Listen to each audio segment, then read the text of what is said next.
Luwu memang bukan suku, oleh Nawawi Sangkilat. Beberapa saat yang lalu, seorang sobat di Facebook ini menghubungi saya melalui telepon dari Makassar.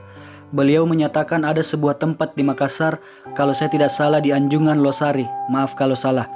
Menurut sobat saya ini, di tempat itu tentang suku-suku bangsa yang besar di Sulawesi Selatan antara lain Bugis, Makassar, Toraja, dan Mandar.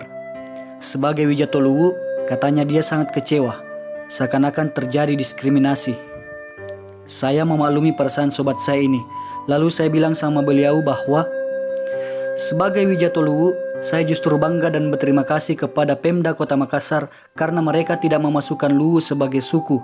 Dan jika saja dilakukan itu, maka kita harus protes karena Luwu secara indikatif menampakkan diri sebagai sebuah negara, walaupun pada kenyataannya Luwu belumlah nampak sebagai sebuah negara yang ditopang beberapa suku.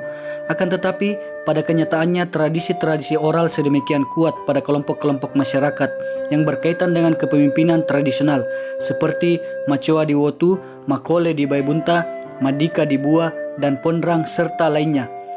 Tradisi-tradisi kepemimpinan tradisional ini dapat memberikan kita ide untuk menganggapnya sebagai sebuah indikator keberadaan elit-elit politik setingkat chiefdom, kepala-kepala suku, domain atau beberapa unit pemukiman yang tunduk di bawah seorang raja yang biasa bergelar payung atau datu diwara. Luwu sebagai kerajaan yang tertua di Sulawesi yang di dalamnya ditopang 12 suku, jadi secara analogi sama dengan Indonesia, misalnya ditopang ratusan atau ribuan suku bangsa.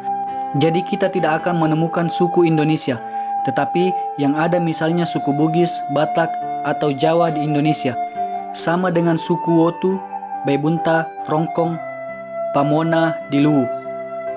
Luwu dari sudut pandang geopolitik para ahli kadang dibingungkan oleh kemasyhuran Luwu sebagai sebuah kerajaan yang secara prinsipil menampakkan dirinya sejajaran kronologis atau kemitraan horizontal dengan raksasa Majapahit. Jika ada upaya atau akan menjadikan Luwu sebagai suku seperti misalnya suku Bugis, suku Jawa, suku Mandar, dan lainnya sehingga menjadi suku Luwu adalah suatu hal yang tidak tepat. Luwu adalah sebuah kerajaan yang usianya sudah sangat tua. Di dalamnya ditopang beberapa suku antara lain suku Toraja, suku Rongkong, suku Wotu, suku Pamona, suku Tolaki, suku Mengkoka, suku Topadoe, suku Bajo, suku Seko, dan suku-suku yang lainnya. Dari banyaknya suku yang menopang berdirinya Luwu sehingga Luwu secara indikatif menampakkan diri sebagai sebuah negara atau bangsa seperti Indonesia sendiri, Filipina, Thailand, dan negara atau bangsa lainnya. Walaupun pada kenyataannya Luwu bukanlah negara karena Luwu adalah bagian dari Negara Kesatuan Republik Indonesia. Luwu sebagai sebuah kerajaan yang ditopang oleh beberapa suku saat Datu Andi Jemma menyatakan diri bergabung dengan Republik Indonesia, berjuang dan mempertahankan kemerdekaan Indonesia tanggal 17 Agustus 1945, hingga pada suatu ketika Presiden Soekarno mengundang secara khusus Datu Luwu Andi Jemma ke Istana Negara. Dan pada saat pertemuan tersebut Soekarno menjanjikan Luwu menjadikan sebuah daerah istimewa, walaupun pada kenyataannya belumlah terrealisir. Maka jika di kemudian hari Luwu meminta kepada pemerintah pusat menjadi sebuah provinsi, maka permintaan ini bukanlah permintaan yang berlebihan.